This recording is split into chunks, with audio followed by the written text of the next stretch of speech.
What if the story of one of the oldest living civilizations in North America was never actually the full story? What if scientists, archaeologists, and textbooks had been confidently telling a version of history that was missing the most important chapter, and nobody realized it until a strand of ancient DNA quietly proved them wrong? Before we go any further, if you love history, that hits different. If you love the moments where science walks in and flips everything upside down, hit that like button right now. Subscribe to this channel, and share this video with one person who thinks they already know American history. Because after this, they will realize they don't. Not fully, not even close. Now let's go back, way back. Imagine you are standing in the American Southwest. It is dry, the air is thin, the sky is enormous. Red rock canyon walls rise on either side of you, carved by millions of years of wind and water into shapes that look almost intentional. The kind of landscape that makes you feel small in a way that is actually comforting. Like you're standing inside something ancient and unhurried and completely indifferent to the noise of the world. This is the land of the Pueblo peoples, the Hopi, the Zuni, the Acoma, the dozens of communities that stretch across present-day New Mexico and Arizona, many of them clustered along the Rio Grande. These are not ruins in a museum. These are not reconstructed historical sites with actors in period costume. These are living, functioning civilizations with their own governments, their own languages, their own legal systems, their own ceremonies that have continued without interruption for centuries. Let that sink in for a second.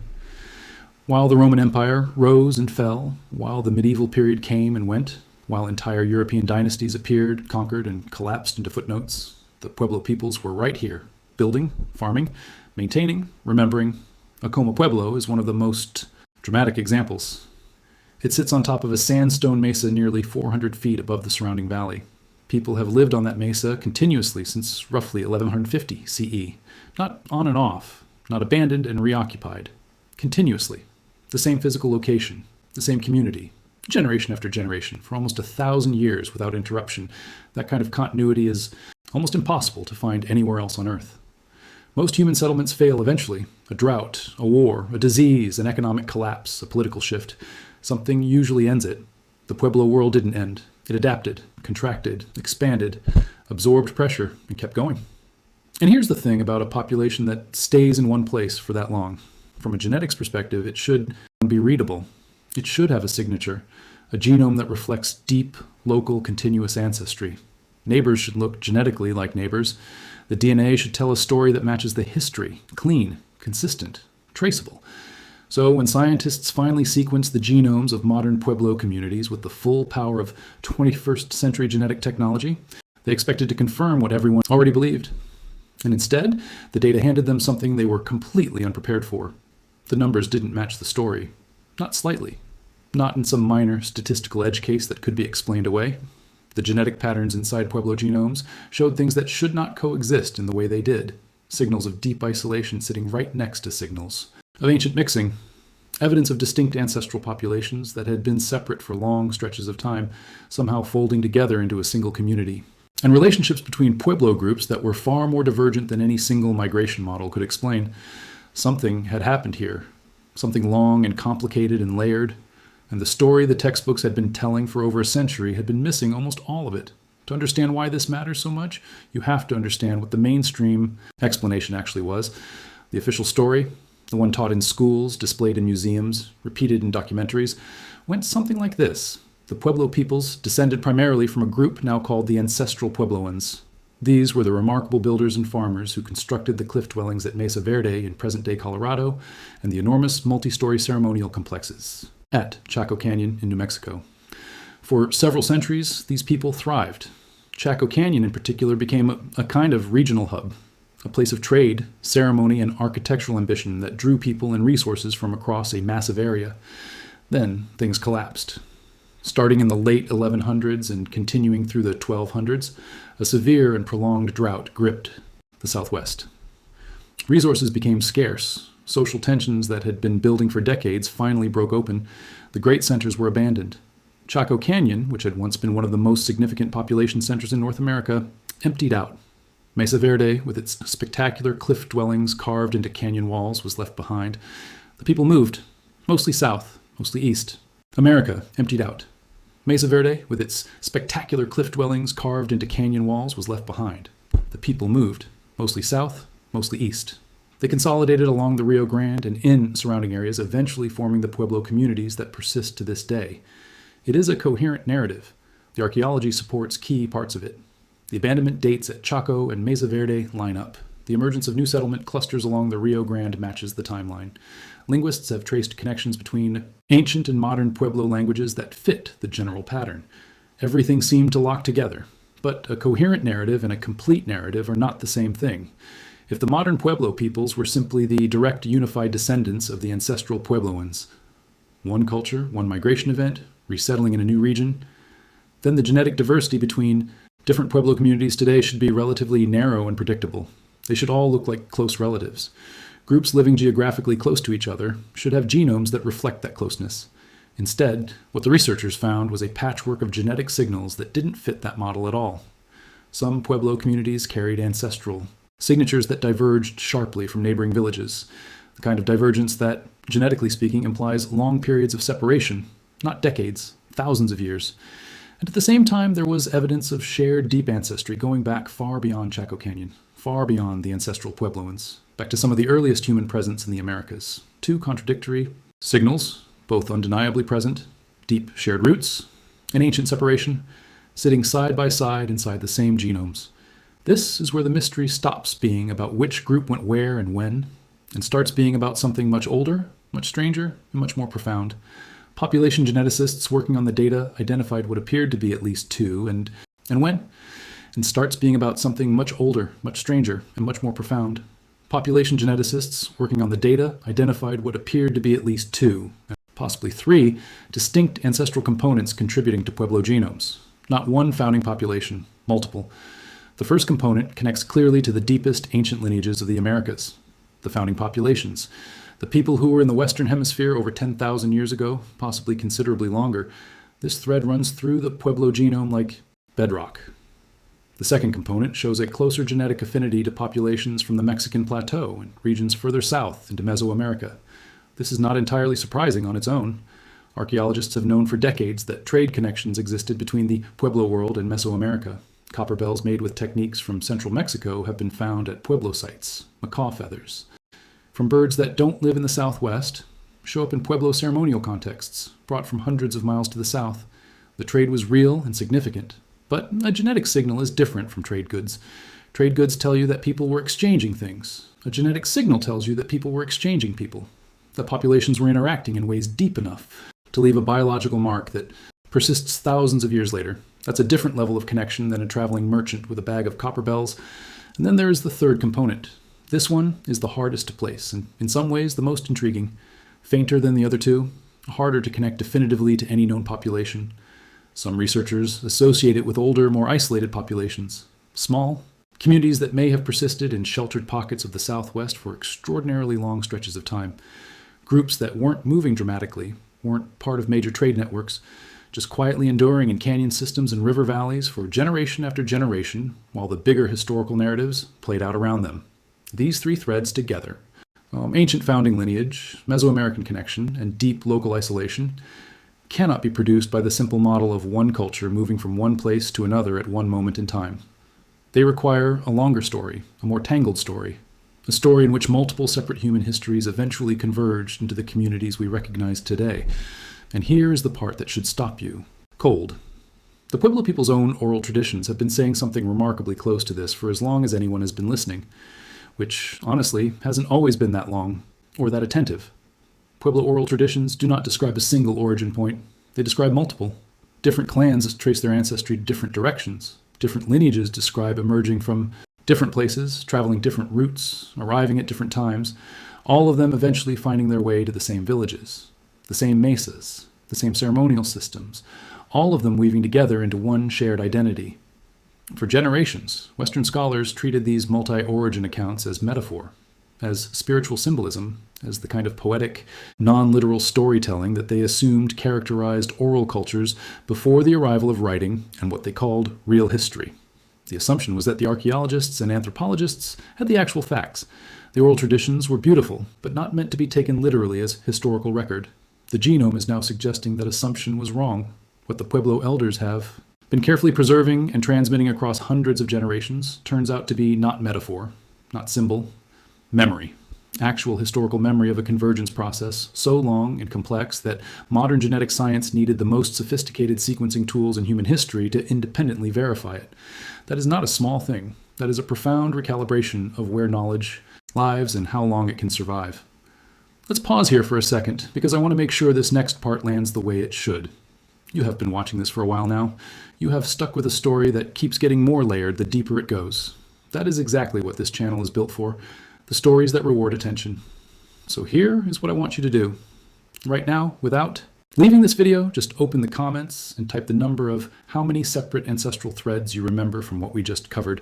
No Googling, just what is in your head. I want to see how many of you are tracking this in real time. And if you haven't subscribed yet, do it right now, because the next section is where everything clicks into place. Now, the theories, when data as unusual as this surfaces, scientists don't quietly agree on one explanation and move on. They argue. They propose competing models. They test each model against the data. And in this case, 3 distinct theories emerged, each with serious researchers behind it and each capturing a real piece of the picture. The first is what gets called the assimilation model. In this framework, the Southwest attracted different groups of people at different points across thousands of years. But unlike what happened in many other parts of the world, these groups didn't engage in large-scale displacement or conquest. Instead, they merged, gradually, through intermarriage, shared ceremony, agricultural cooperation, and the slow organic process of communities in contact eventually becoming one community. The genetic layers in Pueblo DNA in this model are simply the accumulated record of many small integration events spread across enormous stretches of time. Each contact event adds a little. The additions stack up. Eventually the layers are detectable. This model is appealing because it fits the general pattern of human social behavior. Sustained contact between groups almost always produces genetic exchange. It doesn't require dramatic events or special circumstances. It just requires time and proximity. And the Southwest, despite its harsh terrain, was crisscrossed by trade routes that kept communities in enough contact for this kind of gradual mixing to happen. But the assimilation model struggles to explain the depth of the genetic divergence between some neighboring Pueblo communities. If mixing had been happening gradually across the whole region, neighbors should look genetically more similar to each other than they do. The divergence suggests something more than ordinary gradual mixing. It suggests periods of isolation deep enough and long enough to let populations drift significantly apart before they came back together, which leads to the second theory, deep isolation. This model argues that the specific geography of the Southwest, canyon systems that wall off certain valleys, rivers that only connect communities at particular crossing points, mesa environments that are naturally defensible and naturally isolating, created conditions where small human populations could remain genetically separate for extraordinarily long periods, thousands of years. Near total separation, broken only by occasional limited contact events. In this model, the genetic layers in Pueblo DNA aren't from waves of people arriving from outside. They are from populations that were already there, already ancient, already separate, slowly being drawn together as circumstances changed around them. There is something almost geological about this idea. Think of isolated populations like water in separate containers, sitting still, unchanging relative to each other until something shifts and the containers connect and the waters begin to mix. The genetic signal from the mixing is faint at first. Over generations, it becomes more visible. Over thousands of years, it becomes the complex layered pattern that modern sequencing can detect. The third theory is the most structurally challenging because it doesn't just revise the Pueblo story. It challenges assumptions about the deep history of the entire Western Hemisphere.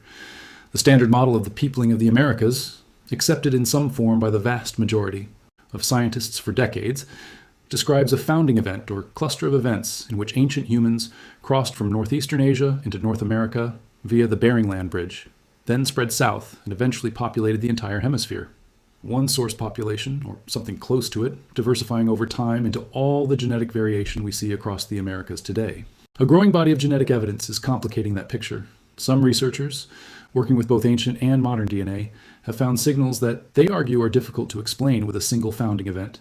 Signals that suggest multiple distinct populations may have entered the Americas separately at different times through different routes, not one. This research has been done not by outside scientists extracting data from communities without permission, but in genuine collaboration with tribal governments who recognized that understanding their own deep history on their own terms was worth engaging with science to achieve. That collaboration shapes not just the ethics of the work, but the questions it asks and the care with which results are interpreted. And what the results say, interpreted carefully and honestly, is this. The Pueblo world is not simply the continuation of one ancient culture that built Chaco Canyon, faced a crisis, and relocated. It is something older and more layered than that. It is a convergence point, a place where separate threads of deep human history, threads that had been diverging and living independently since some of the earliest eras of human presence in North America, eventually found their way to the same landscape. And over thousands of years of patient, intermittent, incremental contact, they wove themselves together into something that looks, from the outside, like a single continuous culture with a single continuous history. But the genome knows better. The genome remembers every separate thread, every ancient divergence, every moment of contact, every generation of slow integration. It holds all of it simultaneously, compressed into a molecule small enough to fit inside a single cell, carrying the memory of 10,000 years of human movement and convergence. Last stop now. And I need you with me for this part, because this is where it goes beyond history. If you have made it this far, you have watched something genuinely rare, a story where modern science and ancient memory arrive at the same place by completely different roads. So before the final stretch, do something for me. Share this video, not just on your feed. Send it directly to someone, a history teacher, a friend who loves this kind of thing, a family member who you know would be changed by it. Stories like this one survive because people who care about truth pass them forward. Be one of those people. Now, what does all of this actually mean? The Southwest Desert is a landscape shaped by extremes, canyons that cut communities off from each other for centuries, rivers that connect only at certain points, mesas that shelter populations through periods of drought and conflict, keeping them alive but also keeping them separate. It is, in almost every geographical sense, a terrain designed to produce exactly what the DNA reveals. Long periods of isolation, occasional meaningful contact, gradual integration, then isolation again, repeated generation by generation at the pace of human life for spans of time that dwarf any individual civilization. Think about what that actually looks like lived from the inside. A small community in a sheltered canyon, farming the floodplain, building up knowledge of the land over hundreds of years. A period of drought pushes a neighboring group closer. There is wariness at first, then trade, then a shared ceremony. Then, slowly, marriage, children who carry both lineages, grandchildren who carry the knowledge of both histories, and then a long, quiet period again where that mixed community consolidates, and the new genetic thread slowly absorbs into the larger fabric. Then another contact event, another layer added. Over 10,000 years, those layers accumulate, each one thin enough to be invisible in the moment it was laid down. All of them together, creating the complex, beautiful, deeply layered genome that modern scientists are now reading with something between awe and humility. The desert did not erase these histories. It stored them. The canyon walls store the geological history of ancient rivers. In their layered stone, each stratum a chapter of climate and time that can be read if you know how. The Pueblo genome stores the human equivalent. Each ancestral component a chapter. Each layer of mixing a transition between eras. The whole sequence, a record of convergence that took 10,000 years to write and 21st century science to learn how to read. This challenges something that runs very deep in the way most of us think about identity and origin. We want our stories to be clean. We want one homeland, one founding people, one line that runs unbroken from the ancient past to the present. The cleaner the line we instinctively feel, the more real and legitimate the identity. The Pueblo genome says that is not how the most enduring human civilizations actually work. 1. Our story is to be clean. We want one homeland, one founding people, one line that runs unbroken from the ancient past to the present. The cleaner the line we instinctively feel, the more real and legitimate the identity. The Pueblo genome says that is not how the most enduring human civilizations actually work. One of the oldest continuously inhabited places in North America. One of the most culturally rich and coherent civilizations on the continent. And underneath it, not one clean line, but multiple ancient threads, each one distinct, each one carrying its own deep history, all of them woven together across thousands of years into something that is simultaneously many things and one thing. That is not fragmentation. That is not confusion. That is the most profound kind of coherence, the kind that was never imposed by erasing difference, but built slowly by integrating it, by finding, across enormous stretches of time, that separate histories do not have to cancel each other out. They can accumulate, they can layer, they can become eventually inseparable. The Pueblo peoples. Across enormous stretches of time, that separate histories do not have to cancel each other out. They can accumulate, they can layer, they can become eventually inseparable. The Pueblo people's oral traditions knew this. They kept it alive deliberately, They encoded it in the structure of their clan systems, in their multi-origin migration stories, in ceremonial practices that honored different ancestral directions simultaneously. They knew they were not one thing from one place. They knew they were a convergence, and they treated that not as a complication to be explained away, but as the core truth of who they were. Modern science spent over a century building models that pointed in a different direction. Then it built tools sensitive enough to read what was actually written in the genome. And when it did, it found what the oral traditions had been saying all along: multiple origins, multiple threads, one people. Think about what it means that pointed in a different direction. Then it built tools sensitive enough to read what was actually written in the genome. And when it did, it found what the oral traditions had been saying all along: multiple origins, multiple threads, one people. Think about what it means that knowledge this deep, knowledge about origins, stretching back thousands of years before any written record, was carried successfully across hundreds of generations in oral form, adjusted, refined, transmitted, protected, surviving contact with colonialism, surviving forced relocation and suppression of language and ceremony, still intact enough to be recognizable when the genomic data, forced relocation and suppression of language and ceremony, still intact enough to be recognizable when the genomic data finally caught up. That is not mythology. That is a technology of memory that modern civilization has largely lost and barely understands. The Pueblo peoples were never a puzzle waiting to be solved by outsiders with sequencing machines. They were, all along, a record. A living record of what human convergence looks like across deep time. A record that was always available to anyone who was lost and barely understands. The Pueblo peoples were never a puzzle waiting to be solved by outsiders with sequencing machines. They were, all along, a record. A living record of what human convergence looks like across deep time. A record that was always available to anyone who was willing to listen to what the people themselves had been saying about their own history. The DNA confirmed it. But the knowledge was never missing.